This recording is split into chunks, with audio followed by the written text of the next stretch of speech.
Hi friends, कैसे हैं आप लोग। हम आपका फिर से एक बार स्वागत करते हैं अपने YouTube channel political science with SK sir पर। फ्रेंड्स, आज जो हम लोग बात करने वाले हैं वो संविधान के भाग 3 के बारे में बात करेंगे और देखेंगे मुख्यतः संविधान के भाग 3 में किन अनुच्छेदों में किन प्रावधानों के बारे में बताया गया है। तो फ्रेंड्स, आज की क्लास को हम लोग शुरू करते हैं। संविधान के भाग 3 में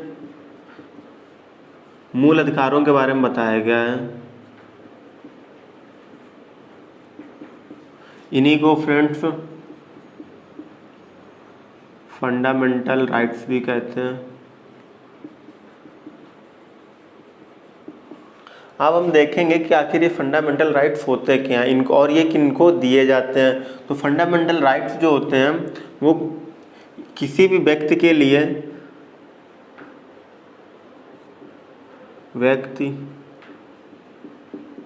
नागरिक के जीवन यापन के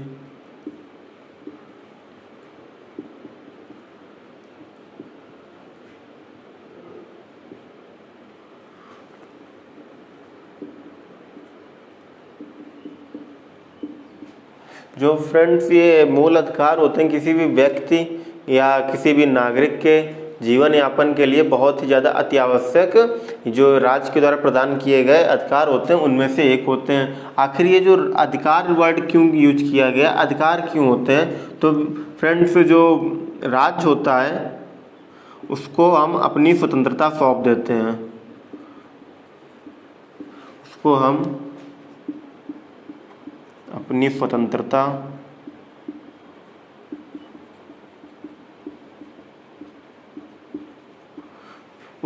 स्वतंत्रता सौंप देते हैं इस शर्त पर कि वह हमारे अधिकारों की रक्षा और हमको कुछ अधिकार दें। हम राज्य को फ्रेंड्स अपने जो स्वतंत्रता होती है उसको इस शर्त पे सौंप देते हैं कि वो हमको कुछ अधिकार दे, कुछ बेसिक राइट्स दे जिनका हम प्रयोग अपने जीवन यापन में कर सकें। तो ये जो हमको मूल अधिकार मिले हैं, जो फंडामेंटल राइट्स मिले हैं, वो फ्रेंड्स इसी शर्त पे मिले कि हमने अपनी जो स्वतंत्रता है वो राज्य को सौंप दी है और वो हमारी स्वतंत्रता को लेकर के नियम कानून बना सकता है और इसी अधिकार को जो हमने सौंपा है राज्य को, उसी के आधार पे हमको मूल अधिकार मिले हुए प्राप्त हुए हैं। तो अब हम देखेंगे जो हमारे संविधान है, संविधान के भाग 3 में आर्टिकल 12 से लेके 35 तक मूल अधिकारों का विस्तार पूर्वक उनको बताया गया है। अब जो सबसे पहला जो मूल अधिकार है वो समानता का अधिकार जो 14 से लेके 18 तक है। जो समानता का अधिकार है वो 14 से लेकर के 18 तक है। और उसके बाद स्वतंत्रता का अधिकार है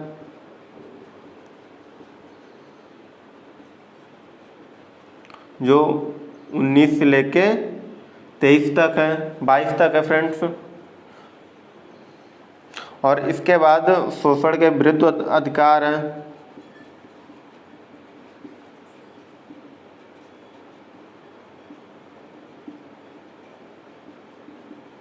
जो 23 से लेके 24 तक है।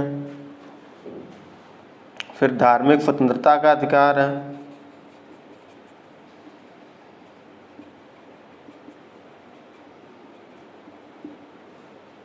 जो 25 से लेके 28 तक है।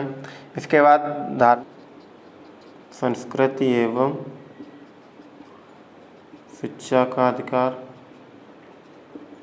ये फ्रेंड्स 29 से लेके 30 तक। इसके बाद संवैधानिक उपचारों का अधिकार है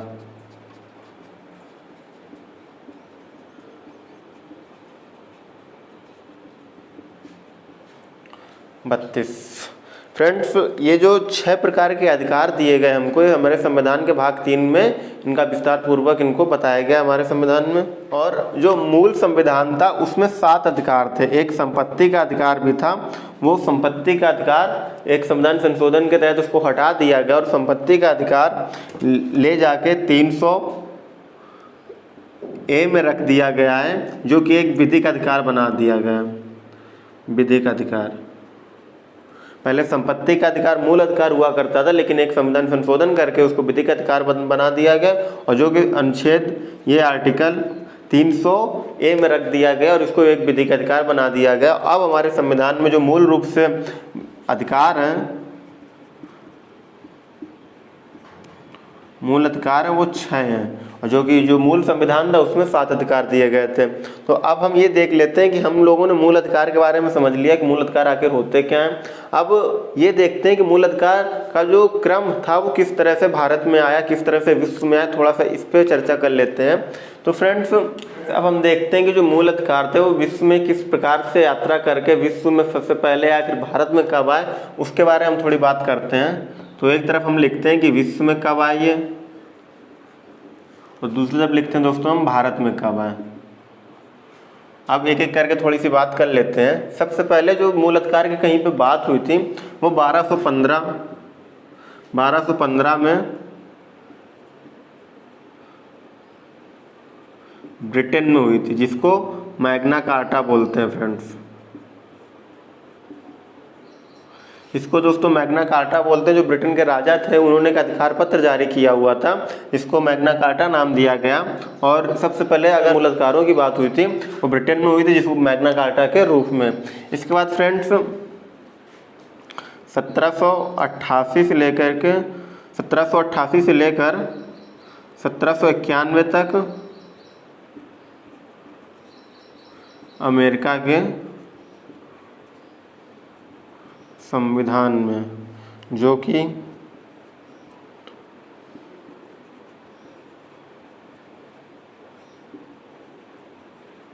बिल ऑफ राइट्स के माध्यम से लाए गए थे। अब इसके बाद तीसरे नंबर पे 1789 फ्रांस के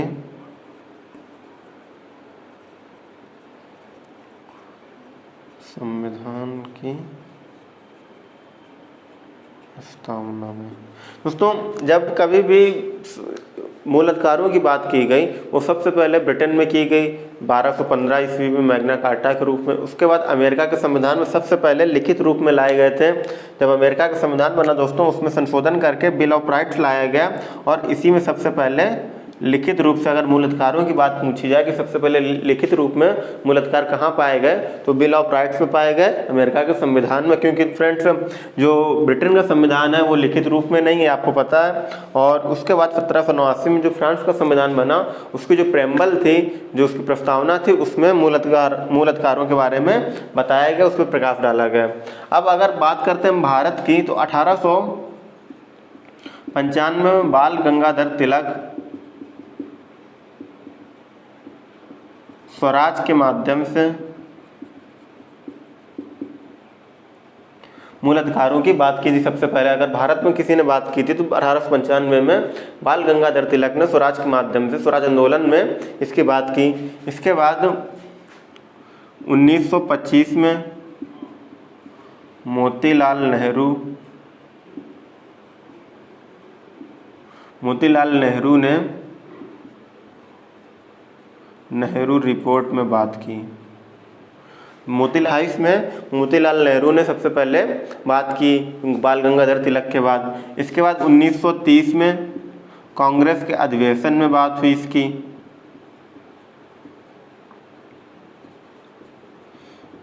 जो कि कराची में हुआ था। कराची अधिवेशन में मूल अधिकारों की बात हुई, जो कि कांग्रेस के द्वारा की गई थी आधिकारिक रूप से। इसके बाद फ्रेंड्स 1930 में ही जो सेकेंड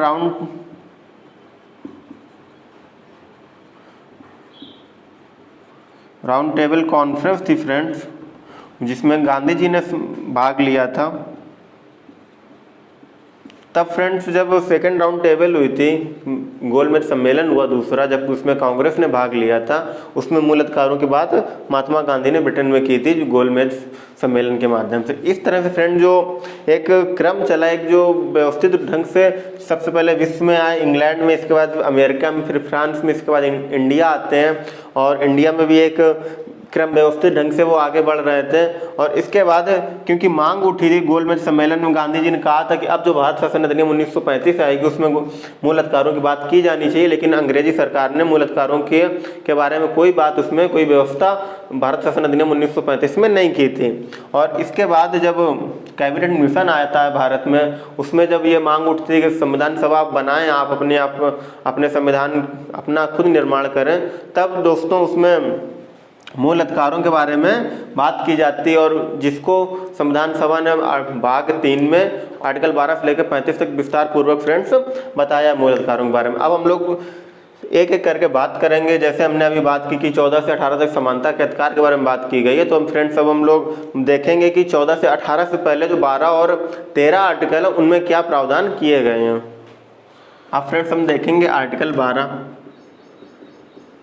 12 में क्या प्रावधान किए गए भारतीय संविधान के भाग 3 में।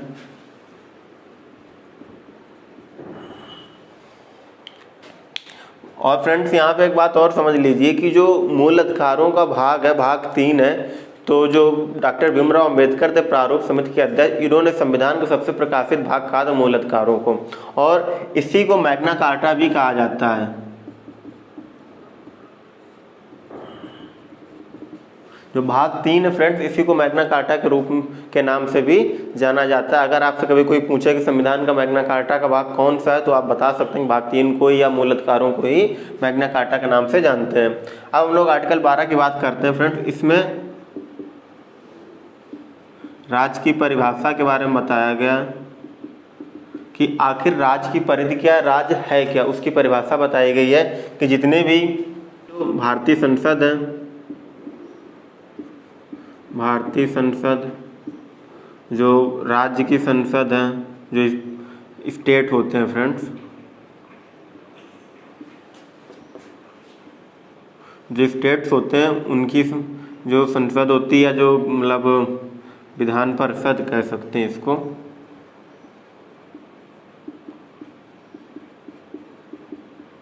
विधान परिषद या सरकारी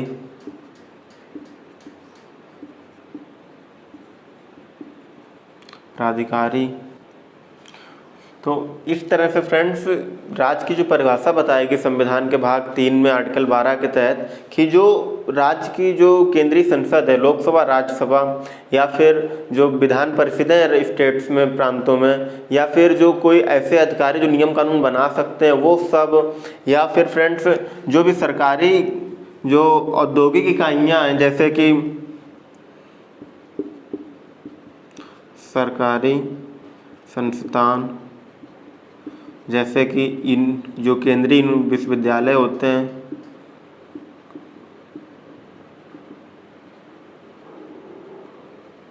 केंद्रीय विश्वविद्यालय जो फ्रेंड्स होते हैं, इसके बाद जो औद्योगिक इकाइयाँ होती हैं,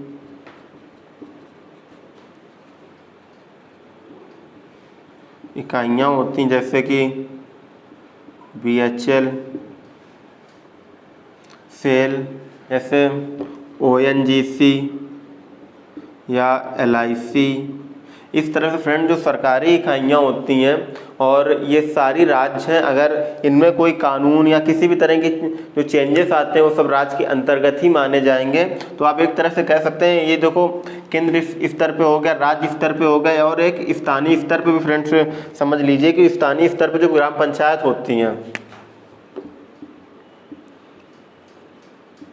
स्थानीय स्तर पर ग्राम पंचायत, ये जो जितनी भी चीज़ें हैं ये सब राज्य के अंतर्गत ही आता है। अगर ऐसे कोई नियम कानून या कोई चेंजेस आएंगे वो सब राज्य के ही परिधि में आएंगे। इन्हीं के फ्रेंड्स राज्य कहते हैं। औद्योगिक इकाइयाँ भेल, सेल या ONGC या जो एक LIC जैसी एक फर्म होती है वो सारी राज्य की ही परिधि में आएंगे। तो अब फ्रेंड्स आप ये समझ लीजिए कि हम लोगों ने अब समझ लिया कि जो राज्य की परिभाषा है वो इसी के इर्द गिर्द ही रहेगी। अब हम लोग आर्टिकल 13 की बात करते हैं। आर्टिकल 12 में राज्य की परिभाषा दी जाती है और आर्टिकल 13 की बात अब करते हैं। आर्टिकल जो 13 है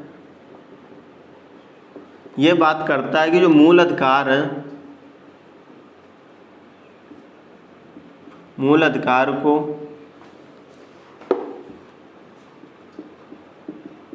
असंगत करने वाली विधियों के संबंध में,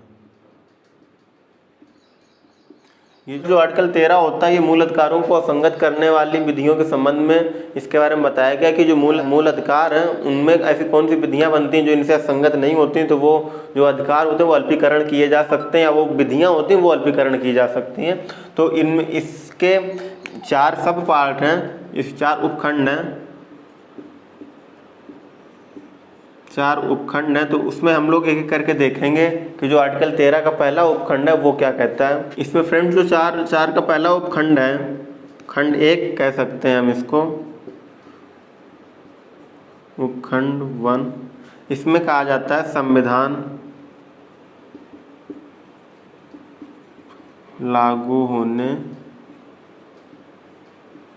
जो उपखंड 1 बात करता है वो कहता है कि संविधान लागू होने से पहले जो भी विधियां बनी हुई थी, जो भी नियम कानून बने हुए थे, अगर वो अब मूल अधिकार पे भारित हो रहे हैं, उससे संगत नहीं हो पा रहे हैं तो वो शून्य कर दिए जाएंगे।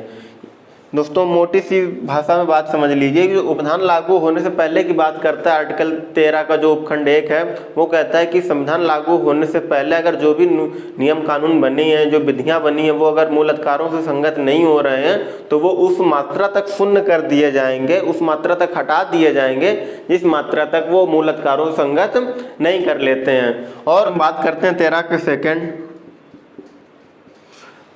सेकंड बात करता है कि संविधान लागू होने के बाद,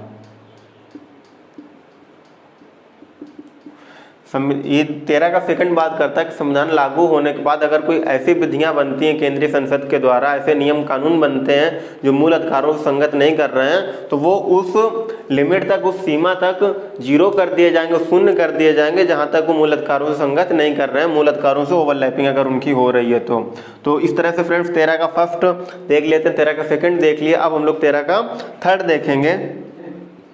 13 का थर्ड में दोस्तों विधियों के बारे में बात की गई है, विधियों की परिभाषा। आखिर विधियां क्या हैं, जिन विधियों की हम बात कर रहे हैं 13 के फर्स्ट में, 13 के सेकंड में, उसकी जो विधियों का जो शब्द है उसके बारे में उसकी परिभाषा दी गई है। 13 के थर्ड में बताया गया है कि जो राज्य, जो केंद्रीय संसद उसके द्वारा बनाया गया कोई भी कानून, राष्ट्रपति के द्वारा पास किया गया कोई भी अध्यादेश, या फिर जो केंद्रीय गवर्नमेंट है उसके द्वारा जारी किया गया कोई आदेश या कोई नोटिफिकेशन, वो सब विधियों की ही परिधि में आएंगी, वो सब विधियां ही कहलाएंगी।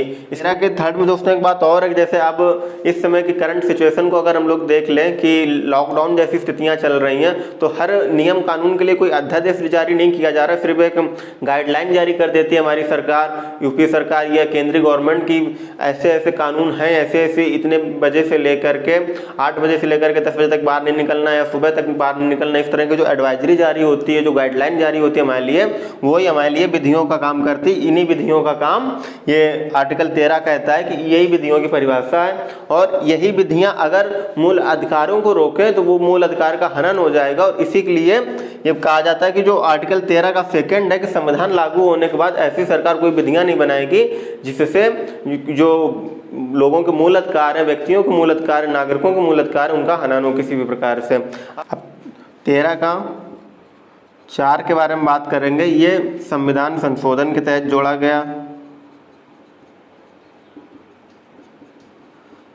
24वें संविधान संशोधन, ये जो प्रावधान है फ्रेंड्स 24वें संविधान संशोधन से जोड़ा गया। इसमें बोला गया कि हमें कहा गया फ्रेंड्स कि अनुच्छेद 13 की कोई भी बात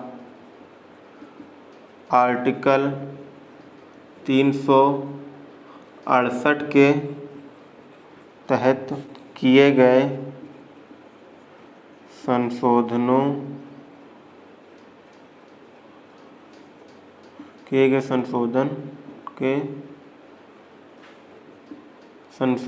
के ऊपर लागू नहीं होगी। आर्टिकल 13 का जो 4 है वो कहता है वो 24वें संविधान संशोधन 1971 के द्वारा जोड़ा गया था, 1971 के द्वारा जोड़ा गया था। और ये कल जो 13 का 4 है फ्रेंड्स वो 24वें संविधान संशोधन 1971 के तहत जोड़ा गया। और इसमें कहा गया कि अनुच्छेद 13 की कोई भी बात आर्टिकल 368 के ऊपर से किए गए किसी भी संशोधन के ऊपर लागू नहीं होगी। इसमें कहा गया कि जो 368 तहत संविधान संशोधन किए जाते हैं उसमें आर्टिकल 13 का कोई भी प्रावधान लागू नहीं किया जाएगा। फ्रेंड्स हम लोग देख लेते हैं आर्टिकल 13 और आर्टिकल 368 के मध्य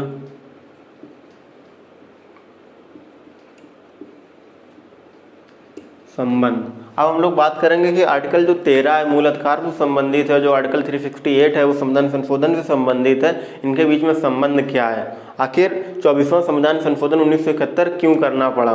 तो फ्रेंड एक केस हुआ फ्रेंड्स 1951 में केस होता है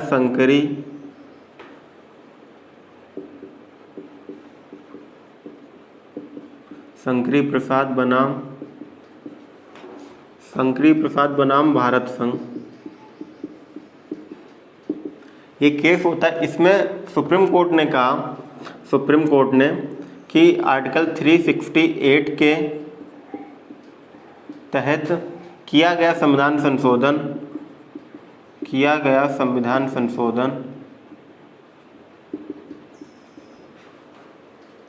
जो आर्टिकल 13 का सेकंड है, 13 का थर्ड है, उसमें प्रयुक्त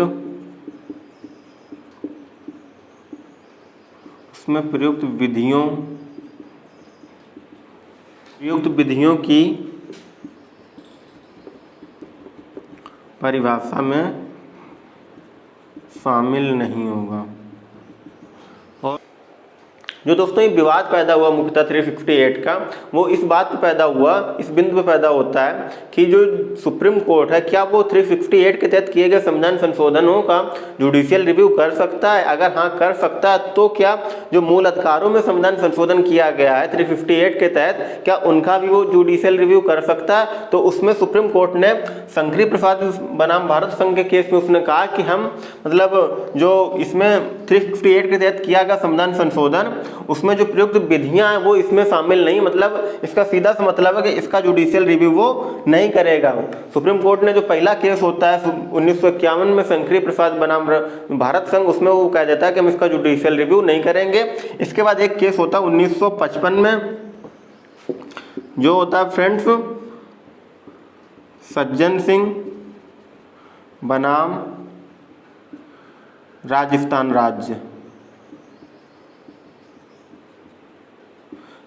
सरकार के बीच में होता है, सज्जन सिंह के बीच में होता है। इसमें भी सुप्रीम कोर्ट कह देता है कि हम इसका जुडिशियल रिव्यू नहीं करेंगे, सेम बात वो दोबारा दोहरा देता है। इसके बाद एक केस और होता है 1967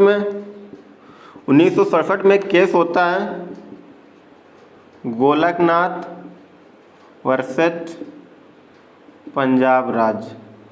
इसमें सुप्रीम कोर्ट कह देता है कि जो आर्टिकल 358 के तहत जो संविधान संशोधन किए जाएंगे उसमें प्रयुक्त जो विधियां होंगी वो इसके बाहर नहीं होंगी, 13 के 2 या 13 के 3 के बाहर वो नहीं होंगी और ये भी इसी के अंतर्गत ही मानी जाएंगी। मतलब इसमें सुप्रीम कोर्ट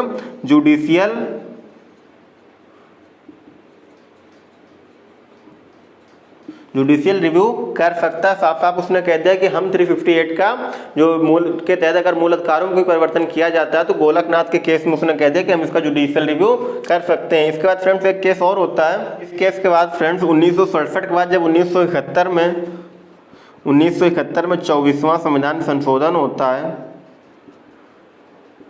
संशोधन होता तब सुप्रीम कोर्ट ने कह दिया, जो 13 का 4 जोड़ा गया था 24वां संविधान संशोधन 1971 के तहत, तो उसने कह दिया कि जो 13 का सेकंड में जो प्रयुक्त विधियां हैं वो आर्टिकल 368 के तहत नहीं मानी जाएंगी।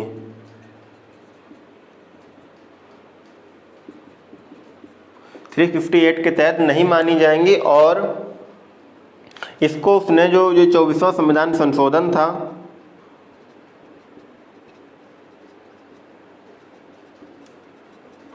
इसको वैध मान लेता है, सुप्रीम कोर्ट इसको वैध मान लेता है। इसको फ्रेंड्स, ये जो 24वां संविधान संशोधन को सुप्रीम कोर्ट ने वैध माना था, ये केशवानंद भारती केस में माना था फ्रेंड्स।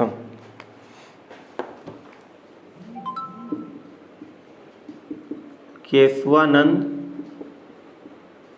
भारती केस में इसने जो 24वां संविधान संशोधन है, इसको उसने वैध मान लिया था। और इसके बाद फ्रेंड्स और 2 उपखंड जोड़े गए थे।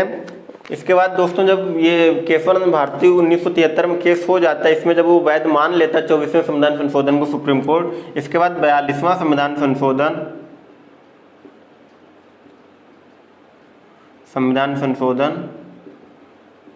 उसमें 2 उपखंड जोड़े जाते हैं, 4 और 5 आर्टिकल 13 में। और कहा जाता है इसमें जो संशोधन होंगे, संविधान संशोधन होंगे, जो भी संविधान संशोधन होंगे 358 के तहत, उनका वो किसी न्यायालय के अंतर्गत प्रश्नगत नहीं होंगे।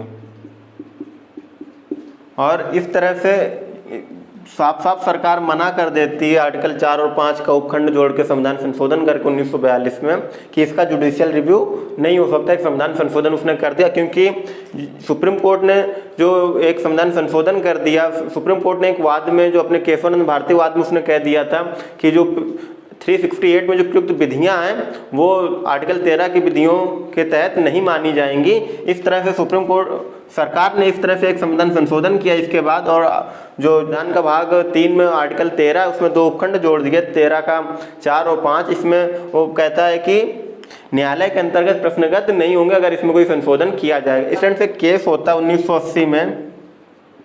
1980 में केस होता है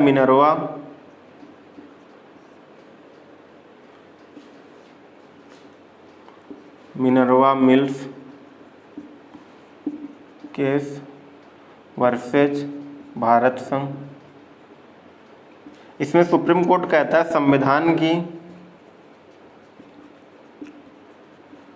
संविधान के आधार की रक्षा हेतु जो 42वें संविधान संशोधन के तहत जो ये कहा गया था कि 358 में प्रयुक्त विधियां और 13 की 2 की जो विधियां हैं वो सेम नहीं है, उसमें प्रयुक्त विधियां 358 की विधियां नहीं मानी जाएंगी, तो उसको पूर्णतः समाप्त कर देता है, पूर्णतः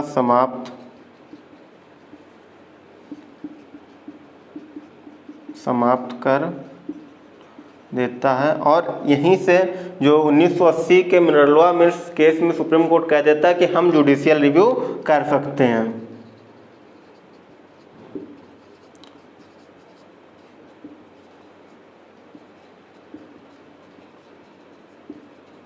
संविधान की रक्षा हेतु हम किसी भी कानून का जो 358 के तहत अगर संविधान संशोधन किया गया है तो उसको हम जुडिशियल रिव्यू कर सकते हैं। तब से दोस्तों यही व्यवस्था लागू है, सुप्रीम कोर्ट किसी भी संविधान संशोधन का जुडिशियल रिव्यू कर सकता है। और वो ऐसे किसी भी विधि को उस सीमा तक असंवैधानिक घोषित कर सकता है जिस सीमा तक वो अगर संविधान को डिस्टर्ब कर रही है, संविधान के जो कानून है, आर्टिकल है, उनको डिस्टर्ब कर रही है, तो उस सीमा तक वो उस कानून को शून्य घोषित कर सकता है। सुप्रीम कोर्ट को ऐसा पावर मिनर्वा मिल्स केस 1980 के तहत मिल जाता है और वो किसी भी कानून का, किसी भी संविधान संशोधन का जुडिशियल रिव्यू करने के लिए बाध्य है और वो कर सकती है फ्रेंड्स।